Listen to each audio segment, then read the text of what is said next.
At its core, whether you're doing it on a search engine or you're doing it on an LLM, search is what's happening. You're searching for answers, you're searching for information, and how you set up your brand to be visible in those platforms, that's never gonna change. You're gonna wanna be in those places. And so that's why, to me, it's like, if people wanna say SEO is dead and it's AE, like, you're fine. It's all search at the end of the day.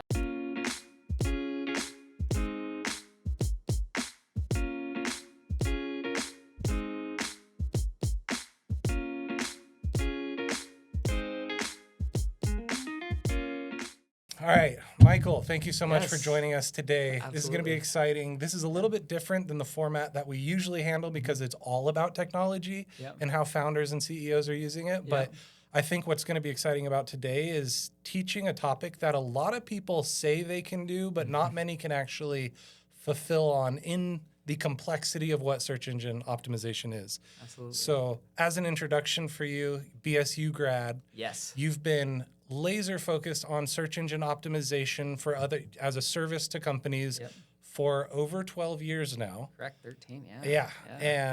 And you what's behind the focus on SEO?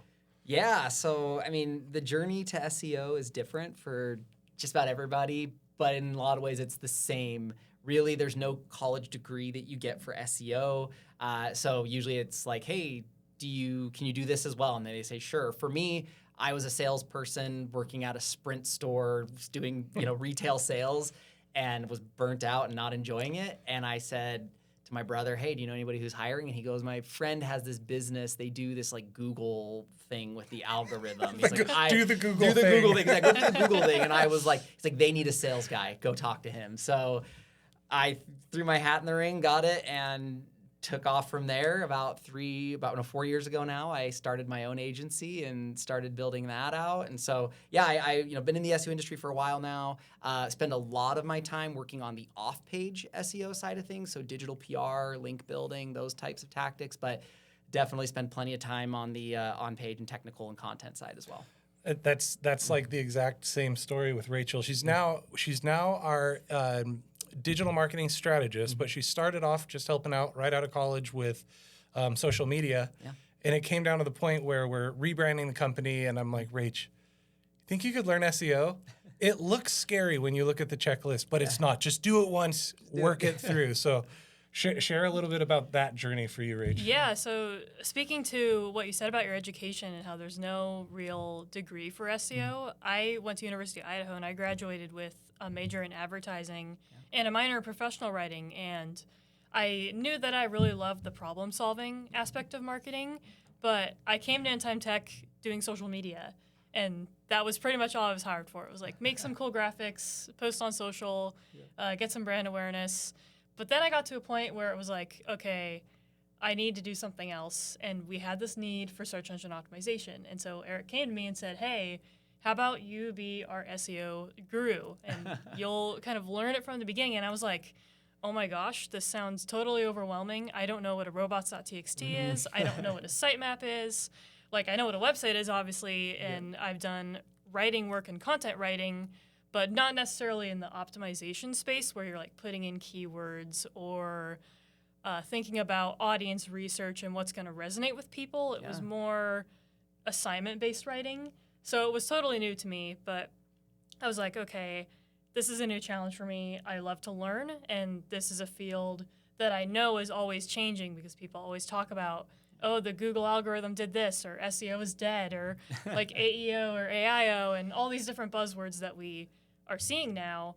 And I really just jumped into it and took what we have with our website, did the research, learned about keywords, learned the technical side, the on-page, the off-page, and really what I found is that it's incredible being able to continuously learn and evolve.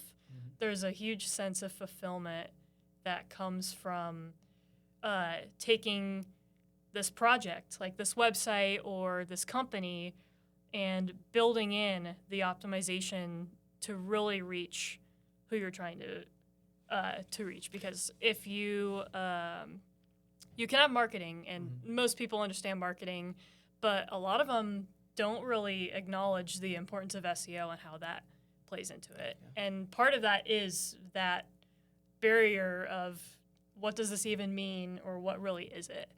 That's a good place to jump into before, because I want to spend time on AIO, AEO. Yeah, for sure. And what's different now, because it's getting different. But let's start off on just what are the components of search engine optimization in a way that someone that may have a Squarespace hosted website or a WordPress or something, in a way that they could understand it, take it on, and maybe do something about it. For sure, yeah. I mean, really, I would kind of I always think of SEO, I kind of call it 3 pillars of SEO. Your first is your on-page and your technical SEO.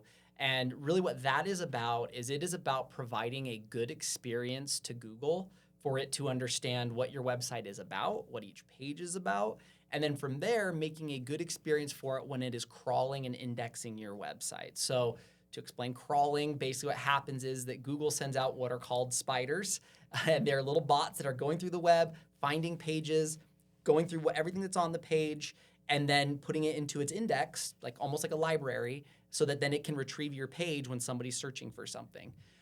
So creating a site that is easy for Google to crawl and index is very important, because if you make your site hard for it to do those things, they're not going to want to rank you very high. If you're taking up resources for them, they're not going to reward you for that. So that's the first part of it. And so the stuff that Rachel's talking about with the Robots.txt sitemap, it sounds all technical and scary, but Robots.txt, basically you're just telling the web what bots you want to allow to crawl your website and what you don't want to. And then for your sitemap, you're just explaining to Google how you want it to crawl your website and what pages you want it to hit. And so when you think about it those ways and what the functionality behind those are, it then makes a lot more sense to everyday people what you're trying to do with those components. The other 2 parts of it are really where we start to get into the human side of SEO. And more now, SEO for years, and when we talk later about what's changed, SEO for years was like, how do I game this algorithm? How do I trick it? How do I slam my keyword onto this page so many times that it thinks it's the most relevant page? Those days are gone. Really now it's like, how do I create something that actually provides the best answer for my audience? How do I create something that is well-sourced and informative? How do I send signals to Google that my content is trustworthy? Who else is linking to this content? Who's mentioning my brand online? Those are all the signals that are off-page SEO, which is the 3rd pillar, that are then going to help your site. So again, on-page and technical content, and then off-page SEO, which is going to be like your backlinks, your brand mentions, and your citations. I wish it was still as easy as putting white text on a white background. People can't see it, but the bots can. Exactly. So I want to get, when we first met, it was last year at Boise Entrepreneur Week. That's right, yeah. We, In Time Tech was the Tech Track sponsor, so we put that whole day on, and I exited the room to, I don't know, go to the bathroom or something. I walked out and I look over and there's this room packed with people. I mean, people standing in the background, no sitting room. And I'm like, that's interesting. So and then all of a sudden I heard search engine optimization. And I'm like, mine. And I walked in. And I got to listen to the latter half of your presentation. What you did was a phenomenal job of, like you just did now, breaking down what search engine optimization is and how either you can be of help in remediation for companies, or what they can do for themselves. And I just thought that was really great. We got to share a handshake afterwards. And then I failed to reach out to go grab lunch with you. And then it was again this year, and now it's Rachel's there. Yeah. And, we made it happen. We're here now. Yeah, I sat in on your panel at Boise Entrepreneur Week, where it was kind of a Q&A style about AI and SEO specifically. Yeah. And I thought that was just so insightful, because it's a question that's on all of our minds right now, just as AI is continuing to grow at this exponential scale in all areas of marketing.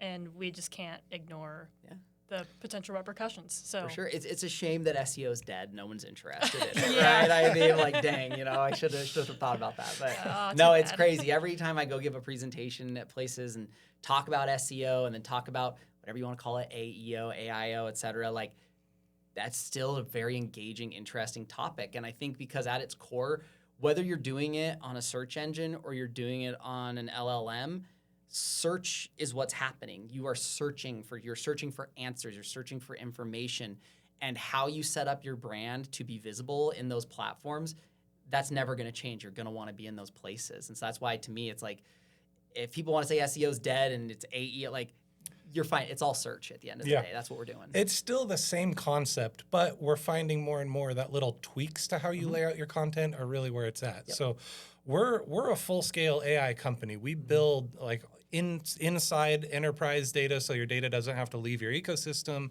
We have so many use cases for the stuff that we've been doing. And then Rachel and I were looking at our website and we're like, I think it's time to revamp.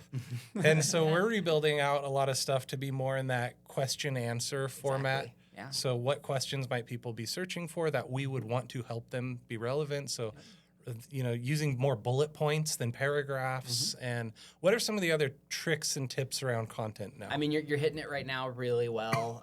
The number one thing that I have started to kind of gear towards is, back in the day, it was, how do I make the longest article possible just so I can hit this magical word count that's going to make my piece rank? Where now, especially with LLMs and AI, they don't want to have to go through all this information to get a simple answer, just like a human being doesn't want to do that. They want the quick hit. They want it. I've got a question. Here's your answer. We want to answer it directly and succinctly. So what you talked about earlier, setting up like a question and answer format with your articles can help a lot. And it's funny, as much as this has become bigger with AI, I've actually been telling people to do this for 5 years now because I'm like, it's just the best user experience. Asking the question, answering it, it's a great way to do it. People are often as well providing like a TLDR at the top of their articles, like an AI overview, AI summary type of a thing. So I recommend that to a lot of folks as well. And then, of course, just again, any factors that you can add in to show that your piece is well-researched, well-sourced, having good external links and sourcing for your article, and then for your off-page SEO, getting backlinks to your content so that, again, when search engines and LLMs are training, they're seeing that your brand is consistently being tied to that topic. So guest authoring, getting other people, providing them value so they can provide value back. Exactly, and I always tell people that off-page SEO, there's going to be a value proposition of some kind, and if you don't have something that is of real informational value to them, then that's where you just end up in these pay-to-play schemes that, can get you in trouble sometimes. So it's Yeah, and something that I've also seen is that when it comes to content, there's a shift between being as general as possible with their services on a landing page, for example, to targeting those really precise queries that people are having, those long, what we call long tail keywords, where they're looking for an answer to an extremely specific problem they have. And that problem is not going to be answered if they land on your page and it's just, we build websites. It's like, well, I want a website that has like AI implementation, I want custom APIs, I want it to be hosted on WordPress or whatever specifications they're looking for. And so when they get their results back, if you got an agency and it's just going to be, we build websites, contact us for more, that's not going to fulfill that. No. Has that been a trend that you've been seeing as well with content and Absolutely. seeing success in more detailed answers, even if volume is a bit lower on searches? 100%. That's been a big shift, even the last year or two, that I've made with my content strategies for clients. But yeah, to your point, those specifics of, hey, I want a website that does X, Y, Z functionalities. These are the types of conversations that are happening more and more on LLMs and in AI. People are getting more specific like that and really trying to describe, to a T what it is they're looking for. If you don't have pages or content that demonstrate that that's what you do and that's what you're providing, you're hurting yourself and your ability to be visible in AI search. So again, having that there is going to help you to be more relevant. But yeah, so funny. I had a client who we worked with them for about 1.5 years now. The first 6 months, we built a content strategy for them, and you get excited. You see the shiny, volume. I want high volume keywords. Let's go after those. So we create these articles that are going after these high volume keywords. They get a lot of traffic. They don't get very many leads. And so, they're like, what the heck? So I was like, all right, this is what we're going to do. Next contract, we are going to create 5 articles for you. These 5 articles are going to be targeting keywords that do not look very attractive, but I'm telling you, they have mid to bottom funnel intent. There's buying intent here. We wrote 5 articles. These articles maybe get 10 to 15 clicks a month, but they get 3 to 5 leads a month. And so the client loves them. They're their favorite. And it's a recruiting company. So anytime they can get a job and land a recruit, these are huge paychecks for them. So getting an ROI on SEO with that model is super easy for them. And so now we're their favorite agency. They love us. That's one thing I definitely wanted to ask you was that's a success story, right? Yeah. What are some horror stories you've seen in your day? Oh gosh, trying to think here. So I mean, when I first started in SEO, it was 2013. It was right after the Penguin algorithm update, which was basically an update that was focused on backlinks, specifically in the spammy backlink building that was happening. Just was launching, JCPenney got hit because they had been just running these egregious link schemes, and their entire site just got sandboxed and kicked off the web. And they had to go through and get it. So a big brand, that just got completely erased from Google. They had to then, go through that process and get it remediated. Ooh. So that was one that I saw that was pretty big at the time. In terms of other kind of nightmare stories, one time I had a client that their web dev team, so they're scary phrases. They set the canonical tag for every page on the website to the staging version of the site that they had just built for our client. No. So our client just dropped rankings, and we were just like, what the heck happened? What's going on here? And we're like, well, we launched this new site, da-da-da-da. I go through, and I'm sure enough, I see canonical to the staging version. So to explain to you what that means, a canonical tag tells Google where the original source or version of this content is. So let's say you are just reposting an article from another website. You would use a canonical tag to point to the original piece. That way you're telling Google, hey, I'm not trying to claim credit for this. So basically what they did was they just told Google that all of the content on their website is this staging site that you can't. So yeah, it absolutely tanked them. And it was crazy. The minute we fixed it, traffic came back and they took off and were great. So it's just, again, there you see those nightmare stories all the time. It's usually a technical thing that will cause a website to blow up. Every once in a while, it's on the content or off-page side of things where they do something that's really sneaky and Google finds out and penalizes the site. So stuff like that can happen too. So we do this site health audit. Mm-hmm. A lot of times we have a big arm of our organization in the public sector. Mm-hmm. And we're currently kind of becoming the unofficial technology vendor for the state of Idaho because of how many projects we've done in that space. Yeah. But there's a big push right now for accessibility to be brought up to speed across the board for public agency websites. And so we'll go in, and even if it's like an AI project or a data whatever, we'll go in and just run the report to see where it's at. We'll do it for free. It takes a couple hours for us. And come back with we'll do heuristic evaluation from the UX UI perspective. We look at all the WCAG stuff. Yeah. And it's a 5-page report, not super complex. And we bring that back to them. And we did that for a buddy of ours who actually used to work here, but he wanted to go back to be an electrician. Mm-hmm. So he was here for a lot of years and then started his own business. Paid an agency to create he built a website on is it Squarespace or HubSpot? Squarespace. On Squarespace. Okay.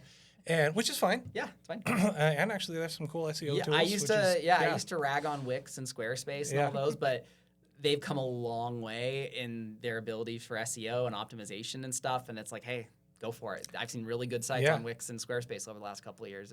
They're great. So he built his out kind of as a stab in the dark, and then shot in the dark. And then he hired someone for a few $100 a month to it was an agency that said they would build him a website. And so he started seeing some issues and he just reached out to me and it's like, hey, could you just take a peek under the hood? And first off, it was, they did a disservice, really. It was a poorly built website, had a ton of stock footage in weird, random ways. The wording was, and then I'm like, well, we could work with what they built. Can we get access to the back end? And he's like, oh no, they don't let me have that. I was like, never a good sign. I was like, okay, buddy, we're gonna take on your Squarespace site for you and polish that. And so yeah, why is it, from your point of view, that so many people say they can do SEO when it may not be done correctly or comprehensively? Sometimes people view it maliciously, they are straight.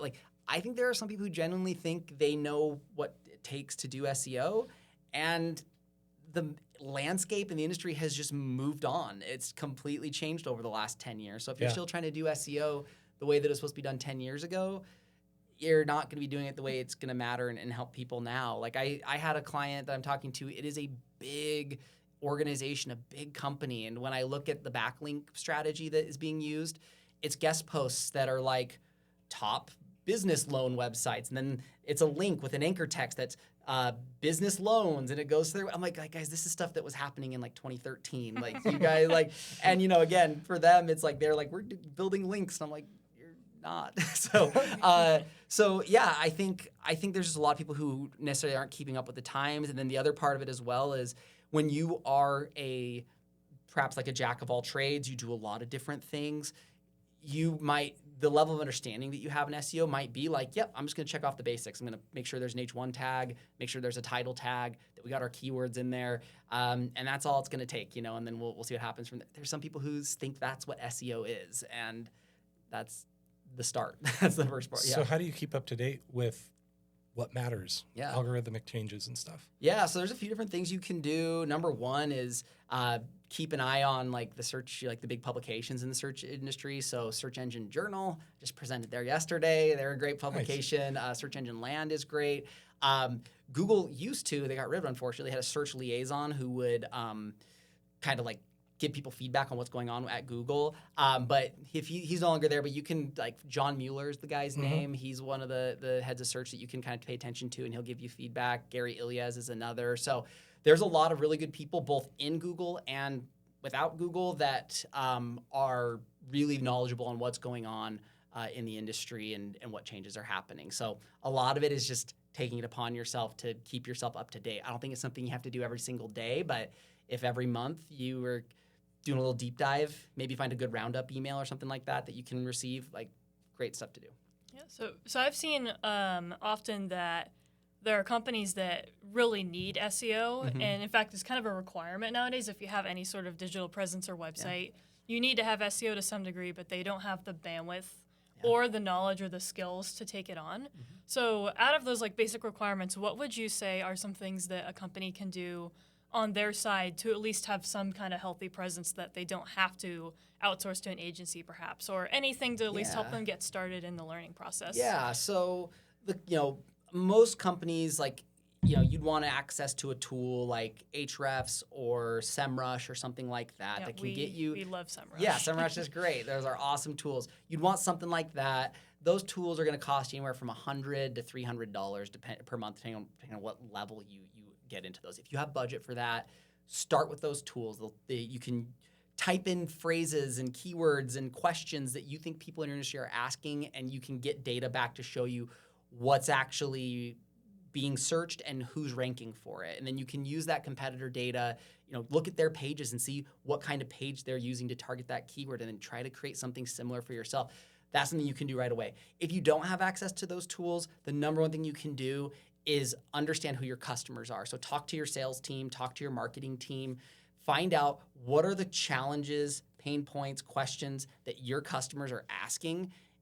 Create content that answers those questions, that talks about how you solve those challenges.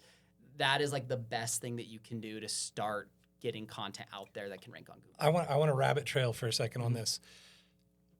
Talking to the sales team is great. Talking to the customers is better. Yes, yeah. And it's shocking how little people actually do that. Maybe they don't want to upset the relationship or whatever the case is. But if you can start the relationship in such a way that it would like, hey, I'm going to partner with you on this, and you're going to partner with me back. Yeah. And I'm going to have some questions for you along the line. I was just at Vistage with Janie Smith a few months ago, and she wrote a book called Competitive Advantage. And one of the things that she offers companies, her whole team, is they'll do a boatload of research around your company, your competitors, your clients, stuff like that. And what I found was really interesting was sales teams and business owners think they know what the top 3 priorities are to their customers. And typically they're not even on the top 10 priority list of their customers. And you're never going to find that out. AI is not going to know that. We were just, we built a product for distribution, like shipping and stuff, dispatching. And the owner of the company was literally like writing phone numbers of drivers down on his hand while he's in a meeting with us, and like they're on paper in Excel spreadsheets, and it's this like archaic process. It's super messy and not scalable. And so we built this product that digitized everything, built him an app. They love it. It gave him a full day a week back. Wow. And what we found out, we were using things like, let us save you time. Mm-hmm. What this person really wanted was time with their family, or time to drink a beer on a beach, or whatever the case is. Now, this man is a crazy man, and he ended up starting up another company with that extra day. You can do that route. You can do that, sure. But yeah, it just brings my mind to like, man, that sales process and building in a system in which you can communicate effectively with your clients is so important. Absolutely. Again, like, let your customers tell you how they're finding you, what they're, again, like, that is the best source. I would rather target whatever key phrases or trends that I'm seeing from my, like, if you talk to 10 customers and there's something that you hear, from 5 or 6 of them, it doesn't matter what tool is telling you people are searching for. It doesn't matter what key, like, go for that, because that is something that the majority of your customers are looking for.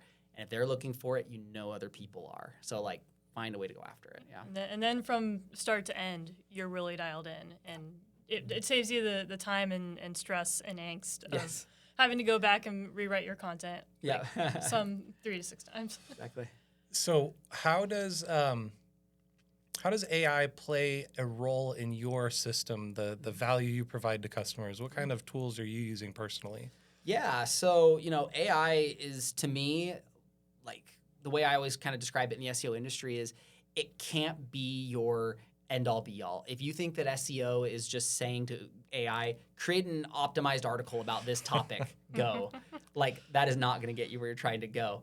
But use it as a tool in your tool belt. So our team, we're using AI to help us to come up with outlines for articles, to ideate and come up with different concepts and angles, help us uncover things maybe we hadn't thought of before, using it to create, like I said, outlines. Even like you were writing your article and you're hitting a snag, let it draft out some content for you and then go back and rewrite it, and then use your knowledge and sourcing and things to then beef that up a little bit. So I find it a really good tool for helping with just overall efficiency, to speed along certain things, brainstorming. Like, any client, like, I offer for free to clients, jump on a call with me, I'll give you 5 free digital PR concepts for your brand.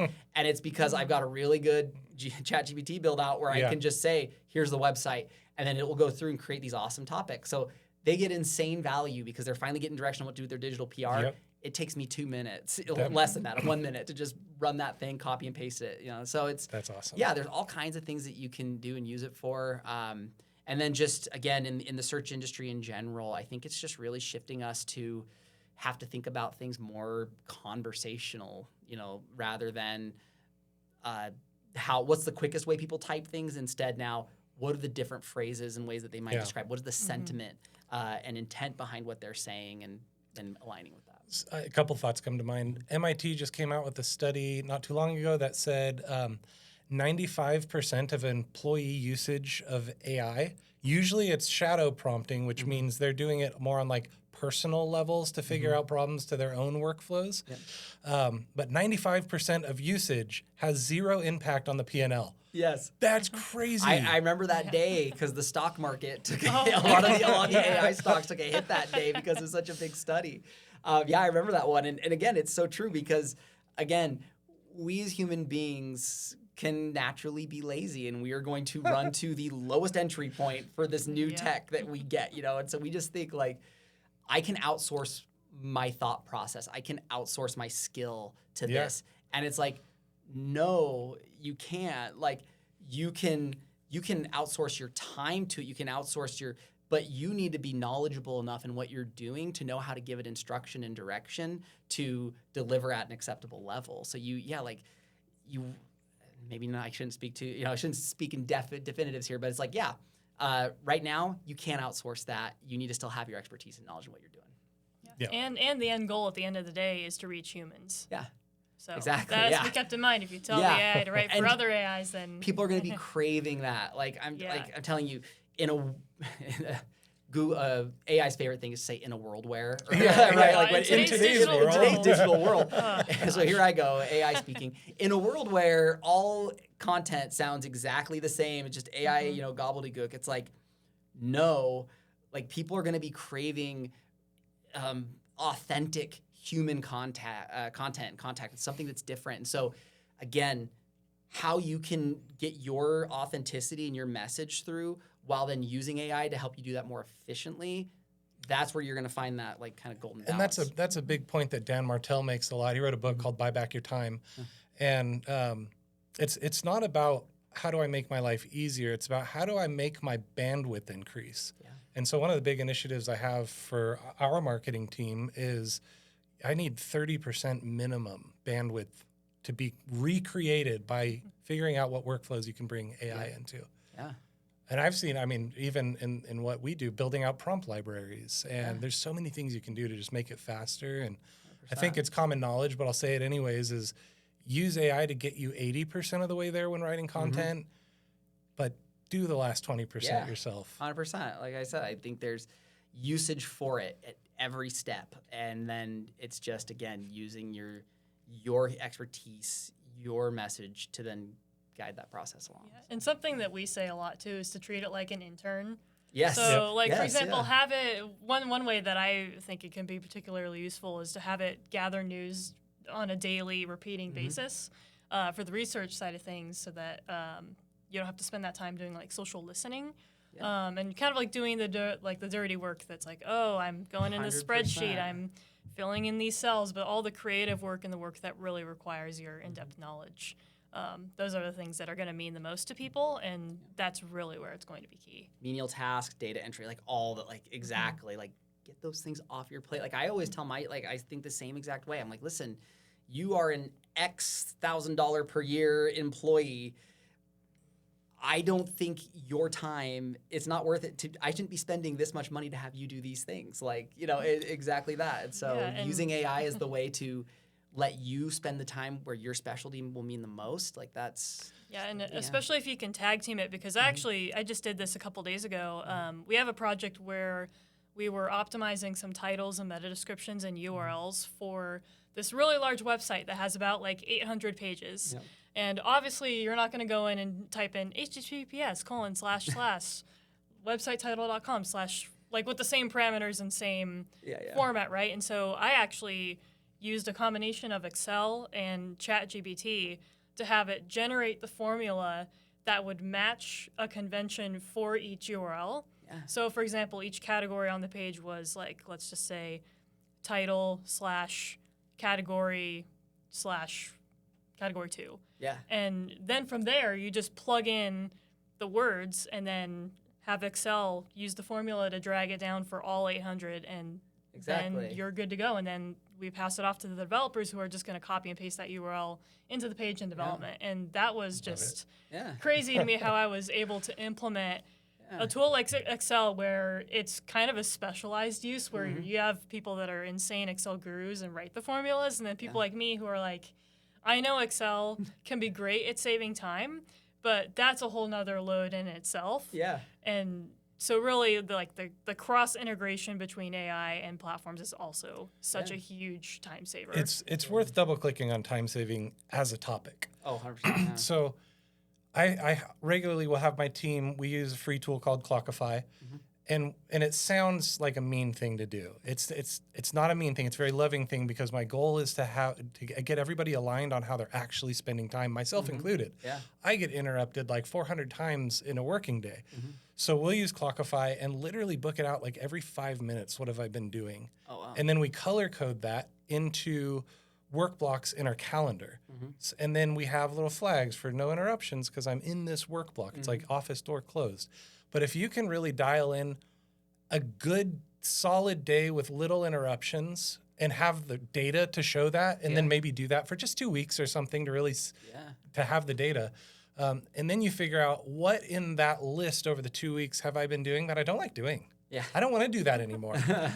You can either solve for it with AI, an intern, or hire somebody. And I think that's a great way to upskill yourself to have more time, more bandwidth, and do more of what you enjoy doing. 100%. I'm mental noting that. I'll go rewatch this podcast and then run that process for myself. Next time I'm doing something I don't want to be doing, I'm like, isolate that, figure out what we can do. Yeah. So one question that I have, kind of for you about off-page SEO, is backlink gathering is such an important topic. It's probably like out of the 3 pillars that you mentioned, one of the ones that I see people talking about the most, and how important it is to really driving up the authority of your website. Yeah. But the actual outreach part can seem like such a big time suck, because it's like you have to send the person an email. You have to make sure you give them something that they're going to want in return, because they're not just going to backlink you for free. So in your experience, what do you typically do with backlink outreach that is effective and fast, and also builds a genuine partnership between your company and theirs? So it's not just you scratch my back, I'll scratch yours, but it actually provides value to people. Great stuff. Tell us in as much detail as possible. Let's do it. No, I mean, this is, again, like 13 years. This is Get out your notepad. I talk about link building and digital PR all day. So this is really my area. So number one, off-page SEO is so crucial, because it is the one thing that, like, all things being equal, you can have your technical SEO 100%. You can have a content piece that is optimized 100%. That is the one thing that, all things being equal, is going to set your website apart from the other websites. And so that's why I loved off-page SEO so much. This is like, how do you create those real human signals that what I have here is uniquely valuable and special and better than what everyone else has? So number one, outreach. Like, the first thing you got to think about is, why is somebody going to link to my website? There's a quote, I think it's Eric Anga, who says, a link is the one time a webmaster's sending somebody away from their website, right? Like, you want to keep people on your site. You want to, so it's like, what are you going to do for them, or what do you have that is so great they're going to send people away from their website? That and you sending them away from your website, what they're sending them to is so valuable that it makes you look better, right? So, like, that's what you need to think about. So good off-page SEO starts out with what is on your website that is worth it for other people to want to link to. So number one thing I recommend is identifying audiences that regularly have pages, blogs, content on the web dedicated to them, that audiences that can use some help in your space. So we'll use In-Time Tech for an example. So software development. We created a guide for a website that helps people to hire software developers, and we created a guide for women in software development, because women are underrepresented in software development. So we created this awesome career guide. It had, like, tons of helpful information. Hey, these are different careers you can go after in this space. Here's the different qualifications that you'll want to get. Here's networking groups, grants, scholarships, et cetera, during your education. Here's coding boot camps. You can, like, just this huge hub, like, resource. We were then able to reach out to all these career resource pages for women on university websites, and we were able to get 15.edu links to their website, which, for those who don't know, usually a .edu is going to be, number one, it's university, so Google's going to trust it. Number two, they're often, domain authority, domain rating 50, 60 plus, all the way up to the 90s, so very high authority backlinks. So they got 15 incredible high value backlinks from .edus. Why did they link to it? Because we provided them with a resource that the people who actually use their page like and are going to find value from, and they wanted to send people to it, because then that makes their page feel like that much better of a resource. So that's a good example there. That's resource link building, fun, good stuff. Guest posting is great too. If you can reach out to somebody where you can really benefit the conversation and provide something valuable to them, reach out and offer to write them a piece. Look through their blog, see if there's a concept that they're missing or maybe not talking about that you are uniquely able to speak to. Offer a well-thought-out pitch for why you can create an article for them. And pro tip, if they have a print publication, ask to advertise in it. You'll write this article for free. It's non-promotional. We're not going to talk about how good In-Time Tech is, but you're going to get an In-Time Tech ad right next to it. There you go. Hey, go for it. Now it's on digital. You got your backlink, and you win. Exactly. So those are a couple tactics right there. Now, digital PR is the realm that, for most brands that are really looking to, like, build authority online, I recommend getting into. And my process for digital PR, it all revolves around creating a sustainable system that you can continually do for your organization to help you to get press coverage, to get brand mentions, to get back. Like, brand mentions are becoming just as important as backlinks in a lot of places, especially in AI, because getting your brand mentioned out there, that's going to help to increase your visibility and trust in those models. So basically what we do for that is we're going to ideate and come up with topics that we think are newsworthy within the industry, within the space. Then we are going to create a survey, and we're going to survey probably 1,000 people to get their feedback on that topic. Where do you run your survey? We use, Pollfish. That's Okay. what we use. So Pollfish is our platform. We send our survey out, we get the data back, and then you got to interpret that data into a story, something that is actually newsworthy. And that's, again, where you kind of have to take a step away from like your day-to-day, the problems that you think matter, or like, you can't be too niche specific. You got to be able to do something that's going to get into the general news story. So I don't know Pollfish, but I assume it's where you submit your survey and they have an existing network of folks they send it out to. Exactly, yeah. And you can target it. You can say, I want people who do X, Y, Z, and it'll ask them the qualifying questions to make sure you get the right people. So yeah, you get that out there, you get that data, you create an awesome landing page on your website with visualizations of the data, charts, graphs, all that good stuff. And then you're going to reach out to journalists that cover that beat and pitch them why your data is helpful, why that tells a story that people actually want to click on. Again, their performance is judged based on clicks and people that come. So how do you create something that's going to accomplish that goal for them and get them in there? And working with someone like you, I'm just going to plug you right now. Go for it. You. Working with an agency that has existing networks into the press is very, very, very helpful because there's already a relationship there. They know you're not going to send them crummy articles. Whereas if I just reached out, they've never heard of me and they don't know, maybe it's a good article, but they still don't know me. They might not even open my email. Yeah. Oh, exactly. Like that's my digital PR specialist at my company. Like every time I talk to them, like we've been doing this now for a few years and it's cool. Like we're now at the point now where they are like, yeah, when people see Resolve reaches out, they know we pitch good stories. Like they know we pitch stuff that they care about. And so they're going to open our emails and look at it. So yeah, 100% having that pre-existing relationship is great. If you don't have it, then you really got to have a headline that is going to pop in your subject line when you're sending that out to those journalists to get them to click and open it. Which AI can help write the headlines, AI can help find the journalists, AI can help decipher the data and create a story out of it. Exactly. There's quite a bit. You can use it. You can use it to aid you every step of the way. Just make sure you have deep thinking mode turned on whatever platform you're on. Don't use auto; it's the dumbest version of AI. Exactly. So yeah, I think that digital PR can be the best way for a brand to get those high tier, like best backlinks possible. I mean, we got a local contractor in Los Angeles. We got him on Martha Stewart, like because we wrote because we wrote a piece about the top regrets that people have when it comes to their renovations. And so again, we got all this awesome data from it. And one of their journalists loved it and picked it up. And then, on the other hand, we work with big software brands that we can get them in Inc.com and, all the stuff that they would love to be because they're a big brand and they deserve it. But like you can get, even if you're a smaller brand, you can get wins that like you wouldn't have expected to get if your story is good enough and your data is compelling. Yeah, and then that just circles right back to the having unique content that tackles very specific queries. Yeah. Because if you write about something that's never been done before, then you're the only one, and that's very attractive to those people. That's why that survey data can be so valuable because that is unique proprietary stuff that you have. You can do pieces that are based on public data. I did one that was like the top 10 the most Googled monsters in America. And so basically what I did was each state has their own mythical creature. In Idaho we have, what's her name? Shelley.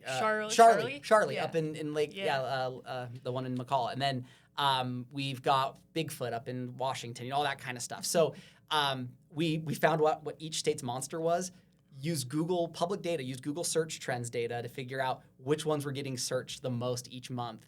And then put together a top 10 list, pitched to journalists. Got a ton of radio stations, got NBC New York to pick it up because we mentioned the lake monster that's in Lake Champlain. So it's like, you can do weird stuff like that. It's sometimes successful, but having, the survey data can make you a lot more effective and more consistent. I love that type of brainstorming too. Like IDEA says it takes 2,000 bad ideas to get one good one.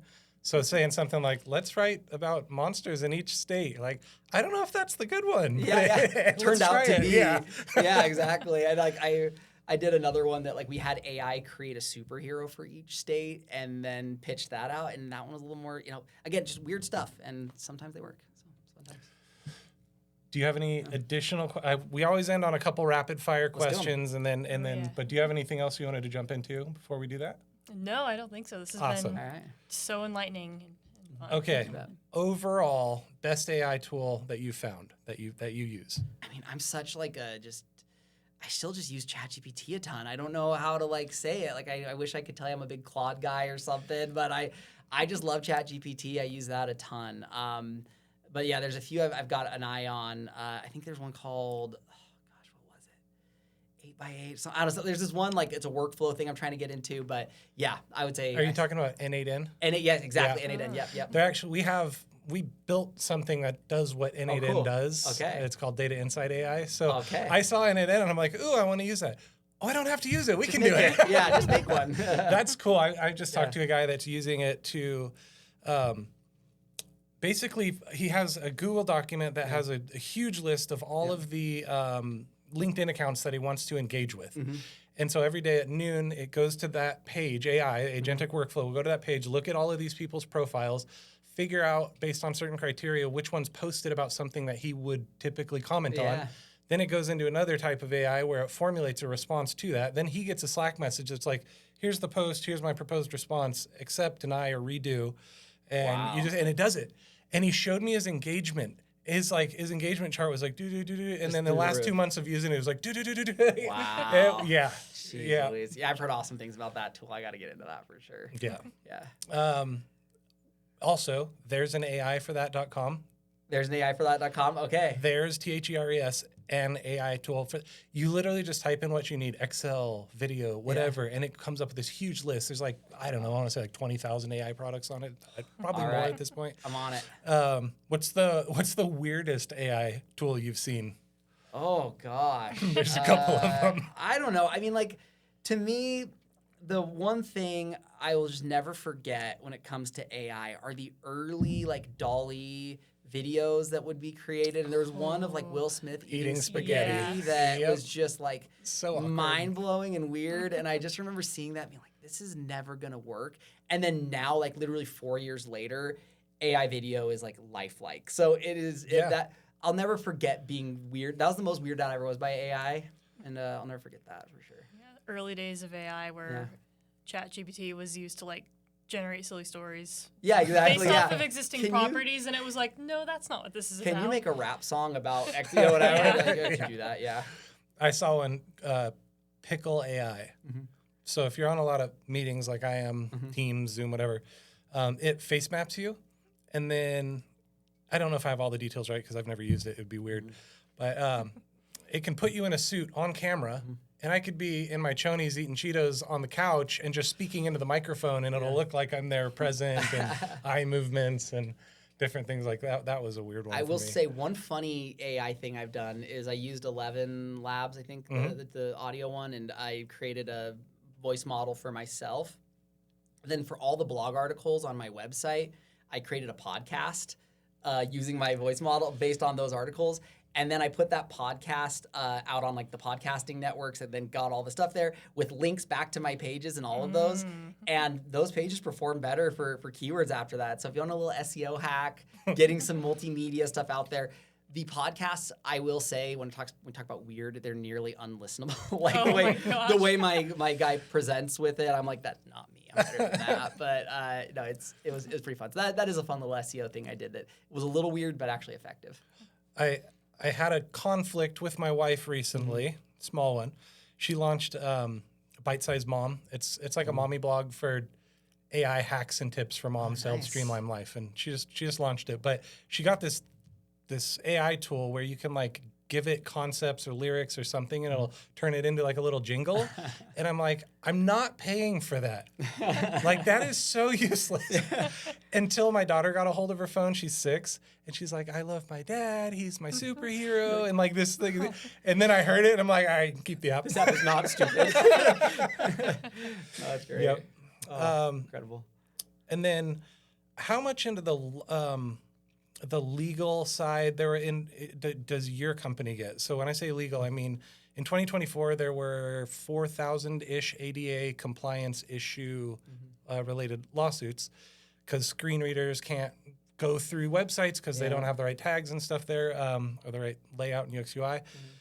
Then they compared Q1 of 2025 to Q1 of 2024 and it's up 25%. So they're only going to get worse and worse. Yeah. what do you do in that realm? Are you? I don't do too much in that remediating? realm, Okay. but I mean, anytime I do an audit for a client, I'm always showing to them like, hey, you're missing alt text in these areas. And we can talk about the SEO value of alt text. Yeah, if you can slip in a keyword there, great. But ultimately, what you're trying to do is provide a good user experience that if someone who can't see is on your website, their reader can tell them what these are images of and things like that to help them better navigate your website. So, I mean, just from a UX perspective, it's important to think about those things. But yeah, I haven't jumped too much into the legal implications. But yeah, I've heard similar stories. I think it's just a really not a worthy cause, and you are actually doing really good by the company for that. But I mean, all the way down to like meta descriptions and different things, like it's so valuable to take a look at that. Yeah. All right, this is the final question. Yes. To the listeners, what's the one best piece of advice you can give them in life? Doesn't have to be business, doesn't have to. What is your sage wisdom? No pressure. Yeah, that's a big one. I think the most important thing that you can do is just take a second every day to think about who you helped and you think about the next day, what you can do to be more mindful and be helpful and looking out for people around you. I think that's probably one of the best things that you can do is take that time to take stock of your day. I think at the end of the day, you can, make a lot of money, you can have a lot of success, but ultimately how you treated and helped other people, I think, is going to matter a lot. So I think that's my sage piece of advice there. I love it. I think love that's it too. beautiful. Yeah. Well, this has been fun. I think bet. there's a lot more to unpack, and I'm definitely going to continue the conversation for what we can do together. But I really appreciate your time and being here. Yeah, you bet. Thanks so much, you guys. I loved it. Yeah, Blast. thank you.